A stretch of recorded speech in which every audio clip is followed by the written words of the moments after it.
Nuestra Biblia en Mateo capítulo 20, versos 17 al 28. Va a ser un pasaje un tanto extenso, pero curiosamente, así digo siempre, ¿verdad?, que la predica va a ser corta, pero no lo sabemos. Mateo 20, versos 17 al 28 es un pasaje extenso, pero creo que lo que tenemos que explicar y que nos sirve hoy para nuestra edificación y también para entender el significado, pues creo que no será tan extenso. Dice Mateo capítulo 20, versos 17 al 28. Subiendo Jesús a Jerusalén, tomó a sus 12 discípulos aparte en el camino y les dijo: He aquí subimos a Jerusalén, y el Hijo del Hombre será entregado a los principales sacerdotes y a los escribas, y le condenarán a muerte, y le entregarán a los gentiles, para que le escarnezcan, le azoten y le crucifiquen, mas al tercer día resucitará. Entonces se le acercó la madre de los hijos de Zebedeo con sus hijos, postrándose ante él y pidiéndole algo. Él le dijo: ¿qué quieres? Ella le dijo: ordena que en tu reino se sienten estos dos hijos míos, el uno a tu derecha y el otro a tu izquierda. Entonces Jesús respondiendo dijo: no sabéis lo que pedís. ¿Podéis beber el vaso que yo he de beber y ser bautizados con el bautismo con que yo soy bautizado? Y ellos le dijeron: podemos. Él les dijo: a la verdad de mi vaso beberéis, y con el bautismo con que yo soy bautizado seréis bautizados. Pero el sentaros a mi derecha y a mi izquierda no es mío darlo, sino aquellos para quienes está preparado por mi Padre. Cuando los 10 oyeron esto, se enojaron contra los dos hermanos. Entonces Jesús, llamándolos, dijo: sabéis que los gobernantes de las naciones se enseñorean de ellas, y los que son grandes ejercen sobre ellas potestad. Mas entre vosotros no será así, sino que el que quiera hacerse grande entre vosotros será vuestro servidor, y el que quiera ser el primero entre vosotros será vuestro siervo. Como el Hijo del Hombre no vino para ser servido, sino para servir y para dar su vida en rescate por muchos. Oremos. Padre, gracias por tu palabra. Gracias por lo que nos estás permitiendo escuchar, leer, de lo cual nos estás permitiendo participar en esta mañana. Yo te pido que en nuestra mente y en nuestro corazón no haya obstáculos para poder entender el significado de tu palabra y poder aplicarlo responsablemente. Yo te ruego también que tengas misericordia de mí, que a pesar de todas mis imperfecciones y de lo limitado de mi conocimiento, puedas a través de mí edificar a mis hermanos y que no nos desviemos para pensar o reconsiderar cosas que tú no inspiraste. Ten misericordia de nosotros para poder aprender de ti. Amén y amén. Muy bien. Jesús está anticipando claramente aquí su muerte y su resurrección. La cruz, está hablando de la cruz, está hablando de lo que iba a suceder un poco tiempo después de que estaba platicando con sus discípulos. Está hablando precisamente de que el pueblo judío, específicamente los líderes judíos, lo iban a entregar a los romanos, ¿no? Dice que se iba a ser entregado a los gentiles para ser azotado y crucificado, ¿sí? El diálogo que continúa con la mamá de Jacobo y Juan da por sentado que Jesucristo será exaltado en su reino y será sentado en el trono, y esta mujer estaba pidiendo que sus hijos tuvieran un lugar de honor junto con Cristo, el Mesías. Esta imagen de exaltación y de Cristo sentado en el trono es la culminación de la historia de la redención, es el objetivo final de la salvación. Hemos hablado de eso, ¿no? Y cualquiera sería la idea de la madre de los hijos de Zebedeo, ella asume correctamente que Jesús iba a estar sentado gobernando en el establecimiento de su reino y anhelaba que sus hijos estuvieran con él. Esto nos muestra que la historia de la redención no solo es un escape del infierno, recordemos eso, ¿sí? La historia de la salvación, cuando invitamos a alguien a venir a la iglesia, a confesar sus pecados, a arrepentirse, no es solo para que escape del infierno, es para un futuro en donde el orden del gobierno de Cristo será establecido y nosotros podremos participar con Él. Es mucho más la historia de la salvación que solo no te vayas a quemar al infierno, ¿sí? Es mucho más que eso. Este pasaje entonces se viste de colores de redención para que identifiquemos más fácilmente su significado. Este pasaje claramente está escrito también en Marcos capítulo 10, versos 32 en adelante, y en Lucas capítulo 18, versos 31 al 34, de una manera más resumida, pero también vemos esto en otras partes de la Escritura. Ahora, Jesús ahora se encuentra en el camino y anuncia, como dijimos de nuevo, su muerte y su resurrección. Jesús ya lo ha hecho, tal vez por lo menos en otra ocasión, cuando vienen descendiendo del monte de la transfiguración, en donde anuncia que no cuenten esta visión que han tenido hasta que el Hijo del Hombre haya sufrido y todo lo demás. ¿Cuál era la mentalidad en ese momento acerca del líder de un movimiento o de una nación o de el general que guiaba a un ejército para la conquista? Pues la idea de un líder y de alguien que fuese exaltado y que ocupara un lugar de honor, la idea era de un hombre victorioso sobre un caballo, con armadura, con una espada, y si estaba ensangrentada mejor, porque significaba que él mismo con su propia espada había matado a sus enemigos y él había salido victorioso. La imagen de un líder siendo martirizado en ese momento no era tan popular ni era tan, digamos, aceptada. No era vista con buenos ojos. ¿Recuerdan? Bueno, no recuerdan porque no hemos llegado ahí, pero tal vez si recuerdan el pasaje cuando habla Gamaliel y dice, ¿se recuerdan de Teudas, de estos y estos líderes que ellos dijeron ser Mesías, ellos dijeron ser elegidos y llevaron mucha gente al desierto y los siguió? Y cuando los mataron a esos líderes, la gente se dispersó. ¿Por qué? Porque en ese momento los mártires no eran catalogados como los ejemplos así. Al contrario, la estrategia de Roma era, si hay un grupo de gente que se está levantando, ¿quién es la cabeza? Mátenlo porque así se muere el movimiento. Entonces, realmente para que un movimiento prosperara, su líder tenía que estar vivo. Ahora, hoy en 2020 y tantos años después que estamos acá, 24 estamos, ¿verdad? Sí, todavía estoy en el 23. 2024 años después, hoy decimos, el movimiento tal, ¿va? El movimiento social, político, religioso.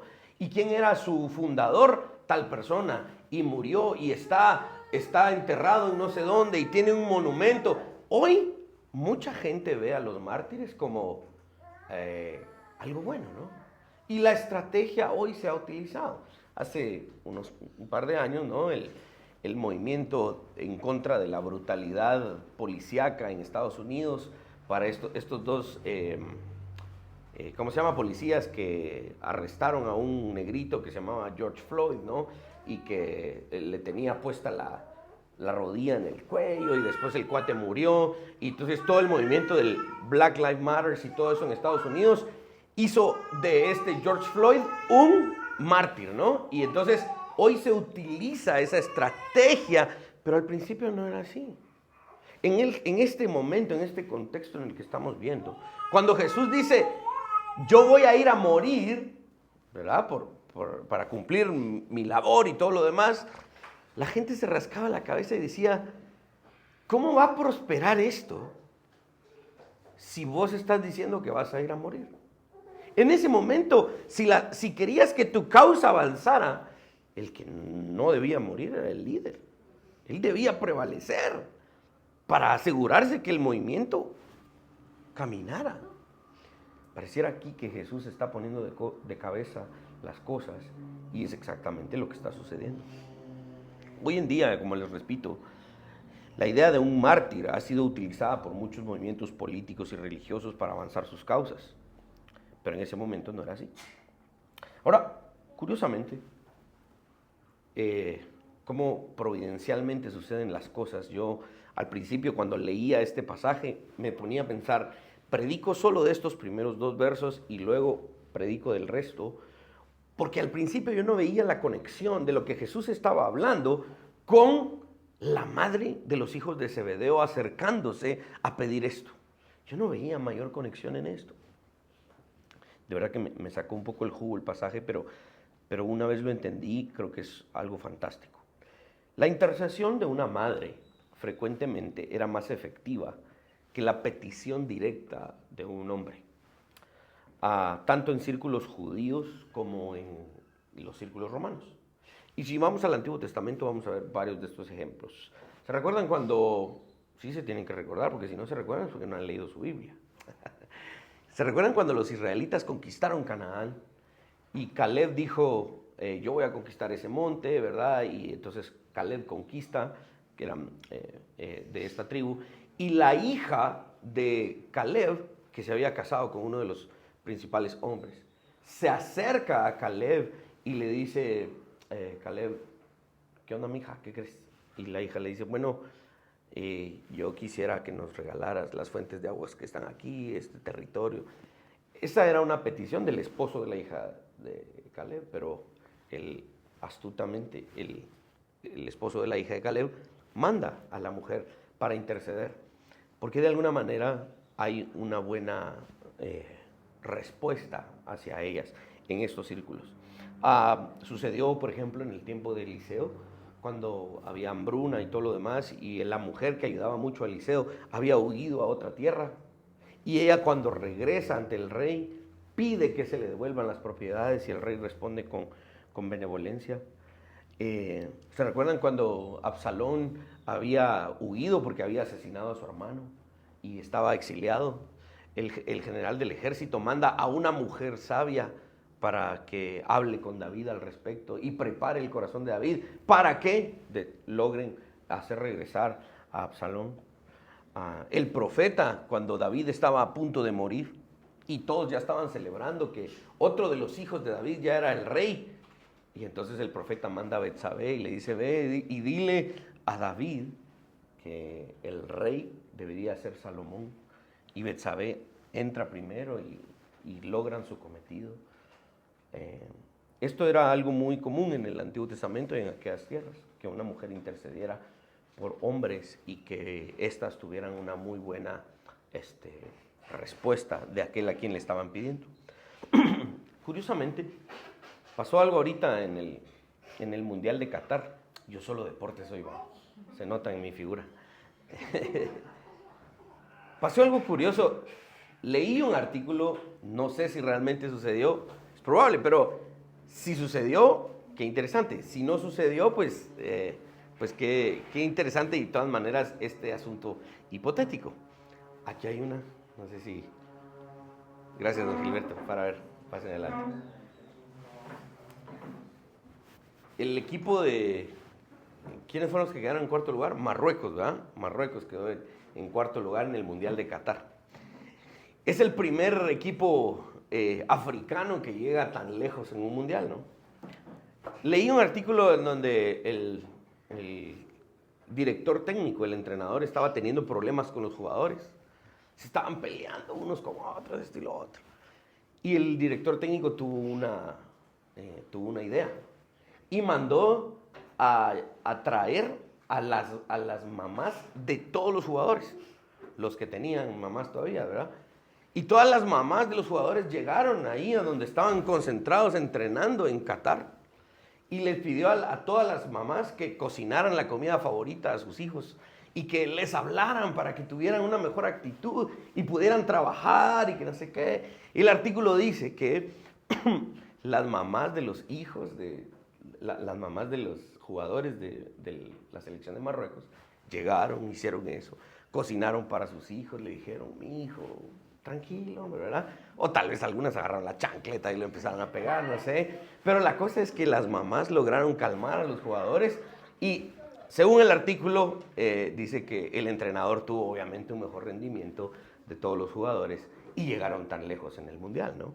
De hecho, la semifinal la perdieron, si no estoy mal, 1-0 contra Francia. De verdad era un buen equipo, ¿verdad? Varios de los jugadores juegan en ligas europeas y todo lo demás, obviamente tienen su mérito.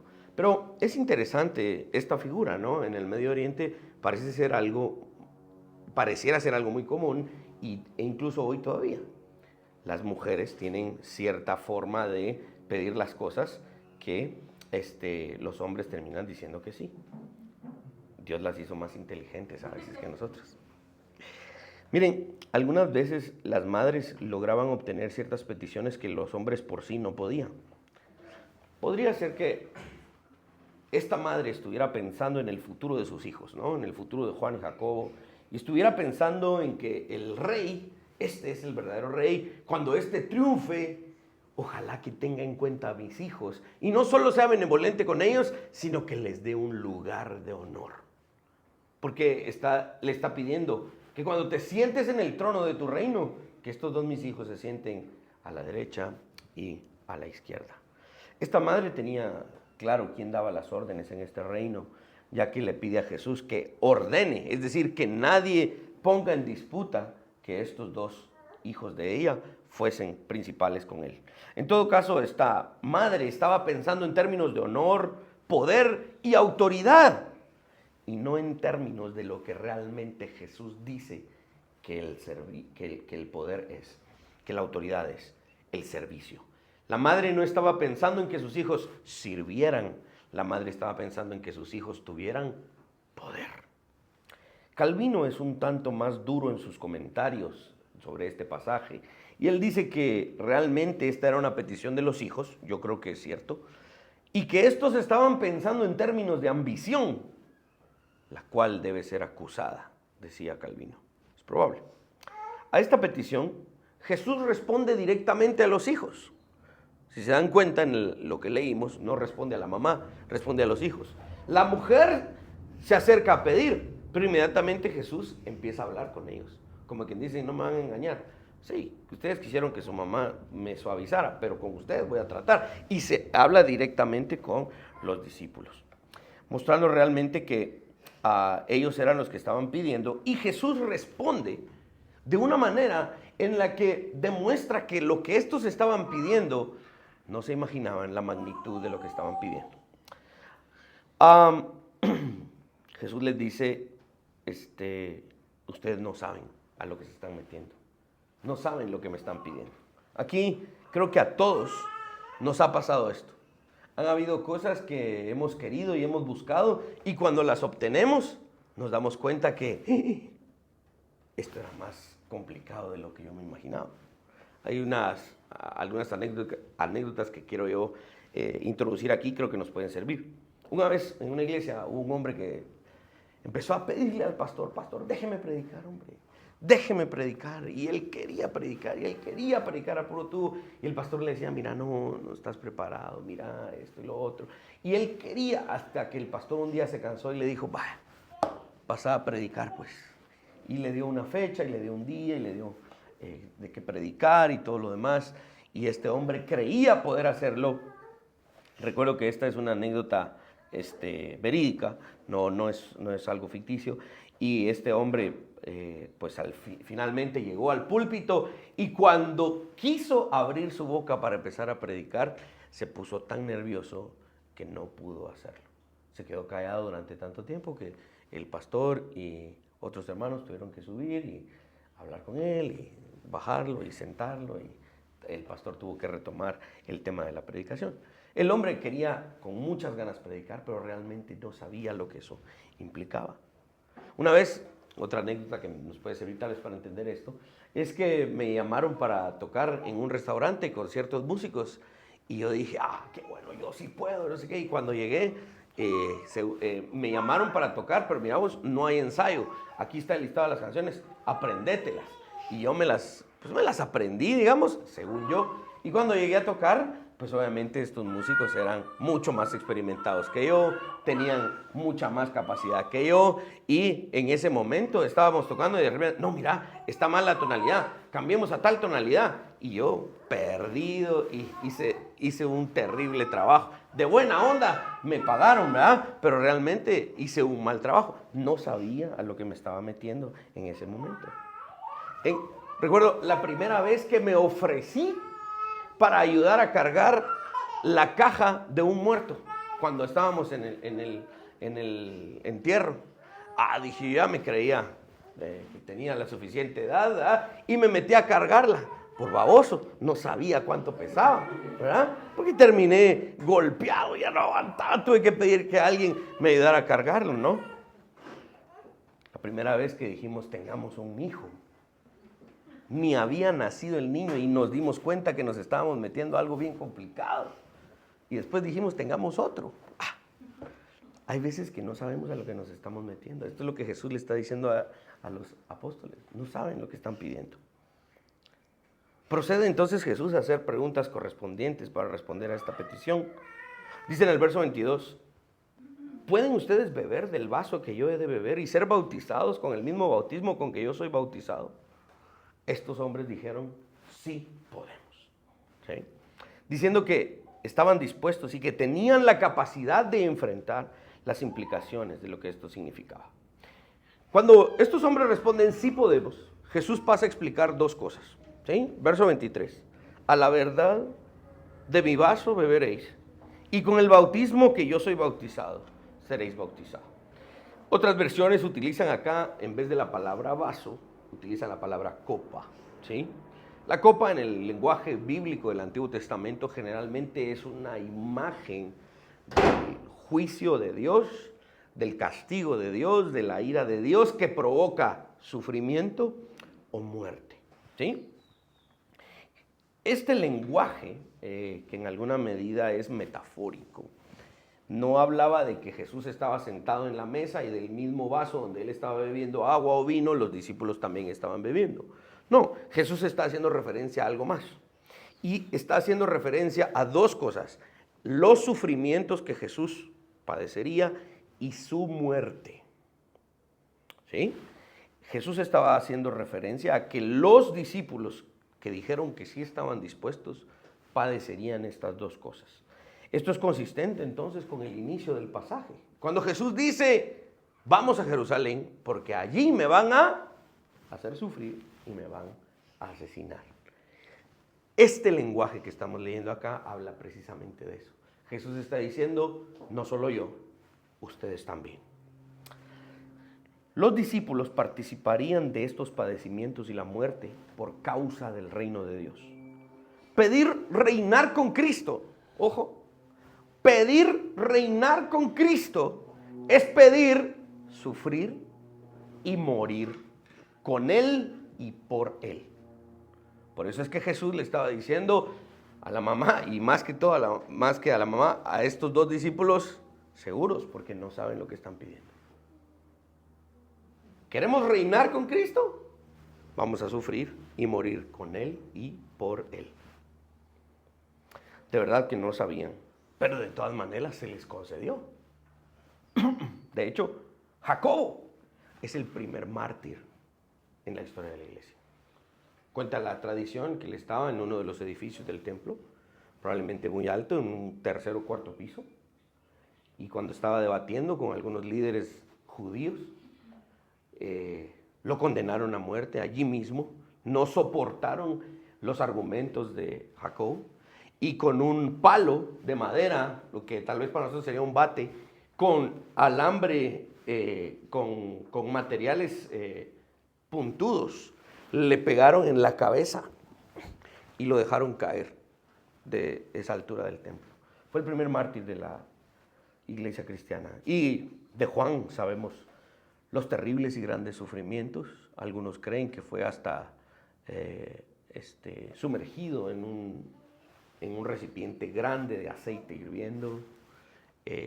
Lo exiliaron en la isla de Patmos. Es decir, este pasaje se hizo realidad, de verdad. Ellos lo padecieron, y no solo ellos, sino que también el resto de los discípulos. Calvino escribe que en la palabra bautismo, cuando Jesús les dice, del mismo bautismo del que yo participo, ustedes también participarán, la fuerza de la metáfora es muy evidente, dice, porque sabemos que en el bautismo a los creyentes se les instruye a negarse a sí mismos, a crucificar el hombre viejo, tomar su cruz y seguir a Cristo. Cada uno de nosotros que hemos sido bautizados en agua, creo que casi todos hemos aquí sido bautizados en agua, recuerden que cuando ustedes se bautizaron en agua, eso fue lo que prometieron, a eso fue lo que se les llamó. Y más vale que estemos viviendo nuestra vida en esos términos. La segunda cosa que Jesús explicó, ¿sí?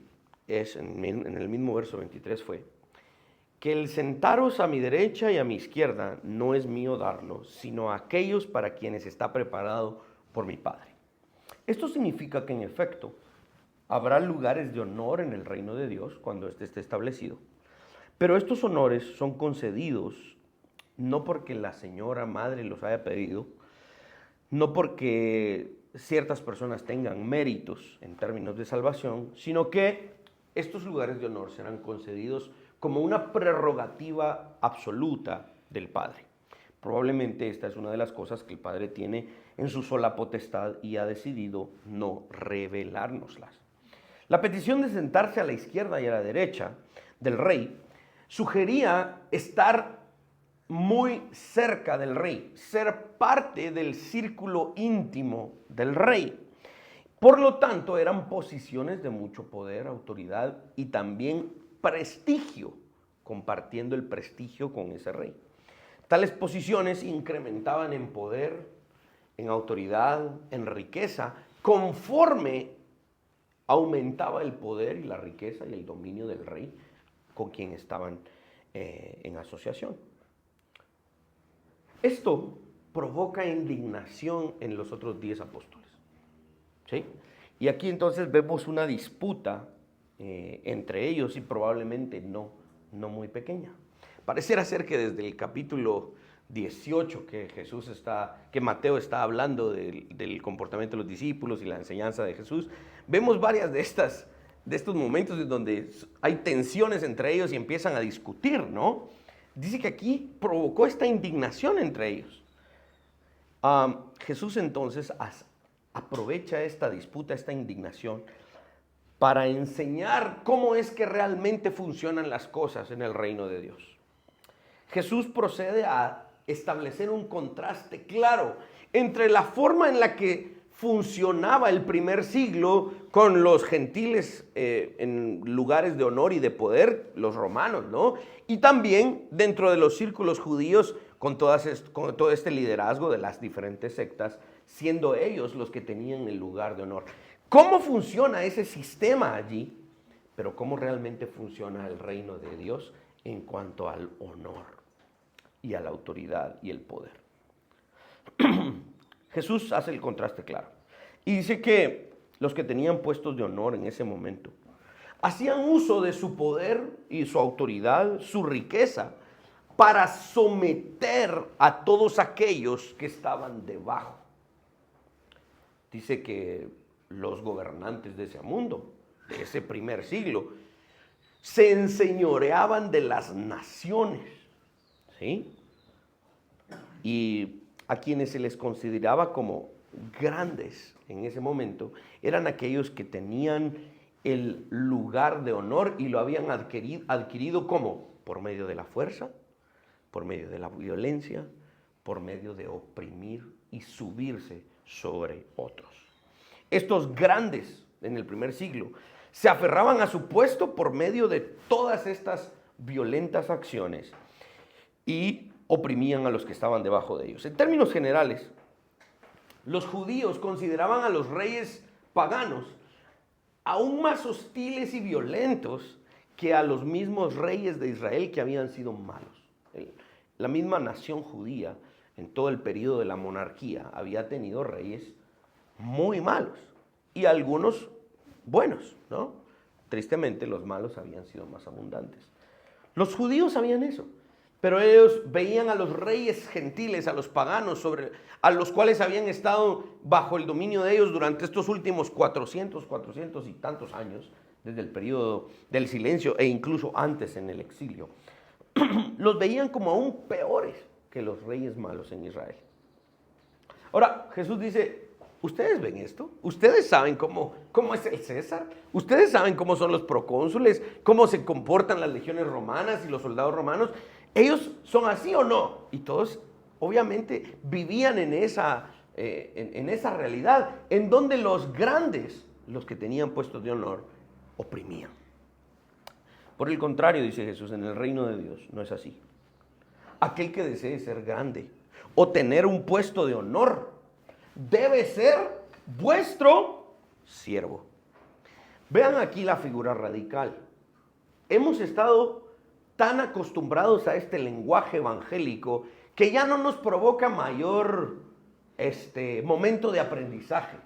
Pero permítanme ilustrar de nuevo el contexto un poco. Y vuelvo a lo que les decía al inicio. En ese momento, decir, yo voy a ser uno de los principales en este imperio y voy a gobernar, era inconcebible que aquel que quisiera gobernar fuera el criado de la casa, el que iba a hacer los mandados a traer las tortillas, el que se paraba en la puerta con un caso de agua y una toalla para limpiar los pies de los que entraban a la casa. Era inconcebible que ese patojo, ese criado, fuera el que tuviera el primer puesto de honor. Pero eso es lo que está diciendo Jesús. En mi reino las cosas no funcionan así. En mi reino, el que quiere ser el más grande debe ser vuestro siervo. Lo radical de esta imagen es que era impensable que el César, el emperador romano, fuese como el criado que lavaba los pies de una casa. Tal implicación no solo era inapropiada, sino que rayaba en la locura. D.A. Carson escribe que en el mundo pagano la humildad no era considerada tanto una virtud, sino un vicio. Vean cómo están de cabeza las cosas. Imaginen a un esclavo que se le otorgue liderazgo. Eso era absurdo. La humildad en el primer siglo era un vicio, no era una virtud. Es el cristianismo, es la fe cristiana la que eleva la cualidad de la humildad como algo necesario para aquel que gobierna. La forma proverbial en la que Jesús está hablando invierte totalmente el rol en el primer siglo. El maestro, el amo de la casa, es distinto al criado. Y Jesús está diciendo, las cosas son al contrario. Eso era impensable en ese momento. Esta forma en la que Jesús estaba hablando era aún más radical de la forma en la que muchos de los maestros judíos hablaban. Lo aceptado en el mundo romano e incluso en el mundo judío del primer siglo era que los de mayor rango se sirven de los de menor rango. Los que tienen menor rango, su propósito en la vida es servir a los que tienen mayor rango. Pero Jesús está diciendo, el que tiene mayor rango, ese debiese ser el primer sirviente. Esta forma de discurso de Jesús hace que las cejas de los oyentes se levanten y se asusten de lo radical de lo que Jesús está hablando. Vemos aquí entonces lo grandioso de la paradoja del Evangelio. Otra vez, porque si era imposible que el más grande gobernante romano en el mundo de ese momento, no había otro imperio más grande. Roma era el imperio por excelencia en el primer siglo y quien personificaba todo ese poderío era el César. Era imposible que el César se bajara de su trono y fuera a la casa de alguien a lavar los pies. Ahora, piénsenlo de esta manera. El más alto gobernante en el universo, Dios, dice Pablo, se hizo semejante a los hombres y se hizo como siervo, haciéndose obediente hasta la muerte y muerte de cruz. Era impensable en el mundo pagano, pero en el reino de Dios, el Dios que creó todo, se hizo como la criatura y se hizo siervo. Esto no funciona fuera de la fe. Esto no funciona en otro ámbito. Esto era incompatible con los valores del Imperio Romano. Esto era incluso incompatible con los valores de los líderes judíos. esta paradoja del Evangelio solo funciona cuando Jesús lo ejemplifica. Verso 28. Jesús dice, como el Hijo del Hombre no vino para ser servido, sino para servir y para dar su vida en rescate por muchos. Basado no solo en sus palabras, las cuales hubiesen sido suficientes, también en su ejemplo, Jesús manda a sus discípulos, ahorita que se estaban peleando, porque estos dos querían mayor honor que los otros 10. Jesús dice, no piensen en esos términos. Si alguien de ustedes quiere ser el de mayor honor, tiene que ser el que más sirva. Jesús estaba diciéndole a sus discípulos, busquen el honor por el camino del servicio, por medio del camino del sacrificio. Busquen el honor por medio de la forma en la que yo me he acercado a ustedes. Este es el verdadero concepto de liderazgo. ¿Sí? Hoy hay miles de cursos, organizaciones, libros que hablan acerca de liderazgo. Y hay muchas cosas buenas, ¿no? Pero el principio bíblico del liderazgo es el servicio. Vamos a la aplicación rápidamente. Número 1, ahí en sus bosquejos puse la aplicación sobre la valentía. ¿Por qué la valentía?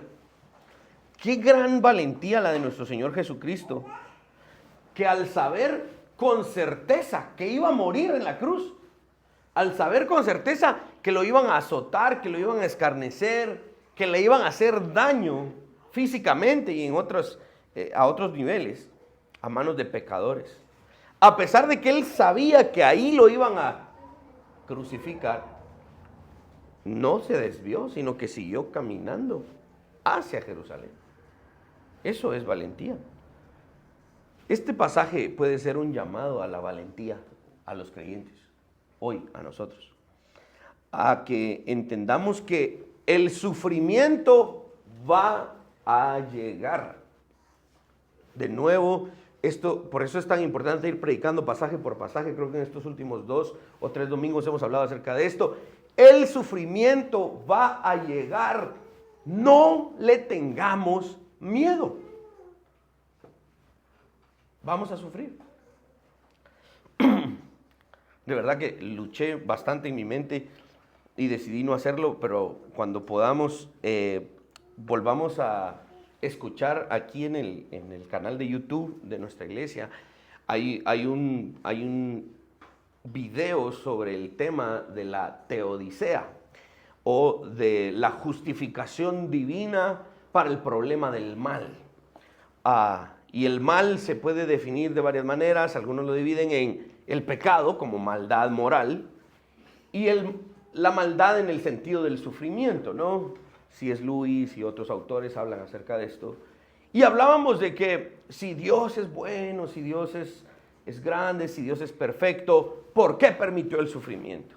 Y muchas veces los ateos utilizan ese argumento para decir, Dios no existe, porque si Dios existiera no existiría sufrimiento, pero obviamente no es una premisa válida.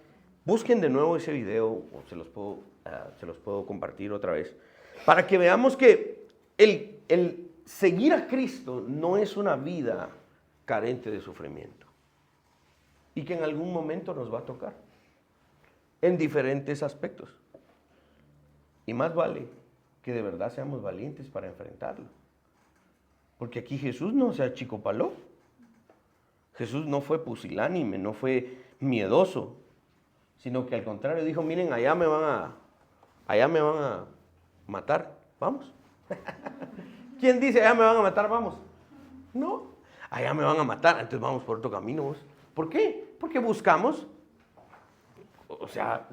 cuidamos que no nos maten, pues que no nos hagan daño. Pero aquí Jesús sabía que se iba a enfrentar a esto y de todas maneras sabía que era necesario. Miren, el profeta Isaías lo escribió así. Por eso es que la Biblia es el libro más perfecto que existe sobre la faz de la tierra. Isaías 50, versos 5 y 6. Jehová el Señor me abrió el oído, y yo no fui rebelde, ni me volví atrás. Di mi cuerpo a los heridores, y mis mejillas a los que me mesaban la barba. No escondí mi rostro de injurias y de esputos. El profeta Isaías está hablando, obviamente, proféticamente, como que Jesús estuviese hablando. Yo sabía que allí me iban a injuriar y de todas maneras fui. Sí, J.C. Riley lo describe de la siguiente manera. Jesús vio el Calvario a la distancia toda su vida y a pesar de eso caminó calmado hasta este lugar sin desviarse a la izquierda ni a la derecha. Ahora, este no es un llamado a ser temerario e insensato. Tengo hijos pequeños, tengo una esposa de la cual cuidar y, entonces no tengo que tener miedo. Vamos a meternos a la limonada, pues no voy a ser insensato para que nos vayan a hacer daño, pues, a robar, qué sé yo. No es un llamado a la insensatez, es un llamado a vivir una vida con seguridad. Y si te toca sufrir, le haces frente. Porque tu maestro así lo hizo y así te lo demanda. Y el llamado a beber de la copa y de participar del mismo bautismo que Él es este. ¿Quieres reinar con Cristo por la eternidad? Bueno, hay que hacerle frente a lo que la vida cristiana hoy nos toque, nos demande. Un cristiano no puede vivir con miedo. El cristiano solo le tiene miedo a una cosa, bueno, a dos. Una es el temor de Dios. Y la segunda es cuando tu mamá o tu esposa te llaman por tu nombre completo. William Josué Ochoa Samayoa. Ahí, ya sé que voy a morir. No, el punto es, el creyente solo puede tener miedo a una cosa, a Dios. Y de hecho, en el Antiguo Testamento, cuando estaban las filas para ir a la guerra, la ley decía que si había alguien miedoso, sáquenlo y mándenlo a su casa. Ese no sirve para la guerra. Y este es el llamado al cristianismo. No le tenemos miedo a nada, solo a Dios. Vivir así es difícil, pero es necesario.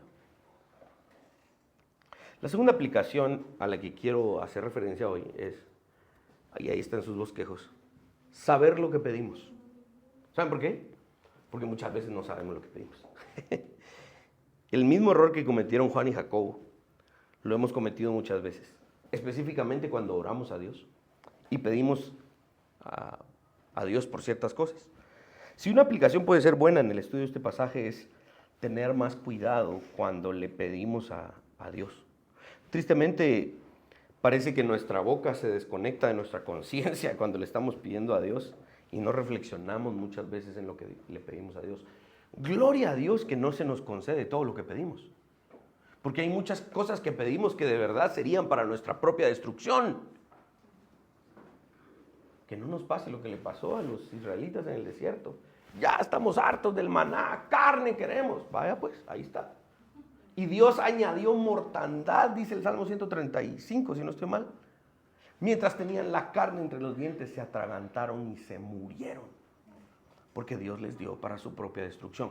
Gloria a Dios, que no se nos concede todo lo que le pedimos, porque a veces no sabemos lo que pedimos. Seamos cuidadosos. Miren lo que dice Eclesiastés capítulo 5, verso 2. De esos versículos que uno dice, ahí estaba en la Biblia. Chica, jamás lo había leído y tal vez lo hemos leído, pero siempre lo hemos leído sin atención. Miren lo que dice Eclesiastés 5:2. No te des prisa con tu boca, ni tu corazón se apresure a proferir palabra delante de Dios, porque Dios está en el cielo y tú sobre la tierra. Por tanto, sean pocas tus palabras. Esto tiene que ver con esto, aprender a pedir. Por eso es necesario conocer la voluntad de Dios. Por eso es necesario conocer la Biblia para aprender a pedir. Dios no es Santa Claus. Y cuando pedimos, que tenga misericordia de darnos solo lo que Él sabe que va a ser para nuestro bien. Por eso hay veces que yo he pedido y Dios no responde. A veces me empiezo yo como a poner nervioso. Y después me recuerdo que si no me respondes, porque de plano no está bueno. El baboso soy yo, siempre.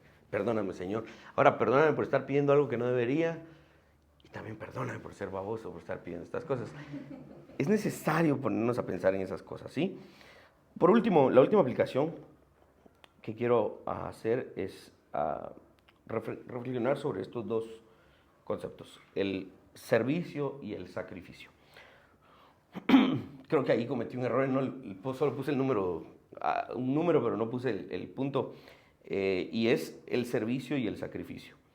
Aquí encontramos el ejemplo más grande de servicio y sacrificio que cualquier ser humano podría de verdad ver. El que no lo ve es por su incredulidad y por el peso de su pecado, pero realmente no existe ejemplo más grande para el servicio y el sacrificio que Jesucristo mismo encarnándose y yendo a la cruz. Él sabía que sin el derramamiento de su sangre en la cruz sería imposible culminar la obra de salvación para su gloria y después para nuestra bendición eterna, en ese orden, ¿sí? Es necesario que el creyente traduzca esos conceptos de servicio y sacrificio a la vida cotidiana. Y este es el trabajo de cada uno de nosotros. Hoy, cuando nos enfrentamos a este pasaje, ¿qué significa en lo que hoy estás haciendo, viviendo, pensando, en el lugar en donde Dios hoy te tiene, estudiando, trabajando, sirviendo en alguna otra organización? ¿Cómo se traduce el servicio y el sacrificio allí en donde estás? Por ejemplo, el esposo es la persona en la familia a la que se le demanda sacrificarse. Es mi trabajo como esposo sacrificarme. No es el trabajo de mi esposa, no es el trabajo de mis hijos. Es mi trabajo el sacrificarme. Y a veces pongo algunos ejemplos un poco extremos, ¿no? Por ejemplo, cuando estoy aconsejando a algunas parejas que se van a casar y les digo, si de repente entra a tu casa un ladrón y dice, tengo una bala, vos escoges a quién mato, el esposo debe decir, mátame a mí. La Biblia me lo demanda a mí. No digas, mátala a ella vos porque... No, es a mí, porque yo soy el encargado de sacrificarme en la familia. Si hay una vida que se debiese perder en la familia, en algún momento extremo, debe ser la mía. Ese es mi trabajo, ¿sí? ¿Por qué? Porque yo tengo el privilegio de representar a Cristo en esta familia. Yo tengo ese privilegio. ¡Ah! ¡Qué privilegio! Pero ese privilegio no es gratis. Conlleva sacrificio. Eso es consistente con lo que estuvimos analizando ahorita en el pasaje. La esposa debe tener ese mismo sentir, aunque su labor deba traducirse en otros actos de servicio, como, obviamente, servir a su esposo. Hermanas, por favor, apunten, escúchenme. Servir a su esposo, a sus hijos, ¿no? Y a otras mujeres inexpertas en la congregación que quieran llegar a ser esposas. Las mujeres tienen estas labores y muchas otras que podríamos hablar. Los jefes en un trabajo, por ejemplo, tienen la autoridad y la potestad sobre los empleados. Pero de alguna manera deben llevar a cabo esa autoridad, ese poder sobre los empleados a través de los ojos del servicio. Porque si no es a través del servicio, eres un mal jefe, eres un mal empleado, eres un mal dueño de empresa. En términos bíblicos, debe haber alguna forma de ejecutar tu liderazgo a través de estos conceptos del servicio. Y este es trabajo de cada uno de nosotros, aprenderlo a ejecutar en nuestras vidas cotidianas. Cual sea nuestra posición y situación, como creyentes, nuestro objetivo debe ser siempre servir, tomar la cruz, negarnos a nosotros mismos e imitar a Jesús en lo que Él hizo. Amén. Pongámonos de pie.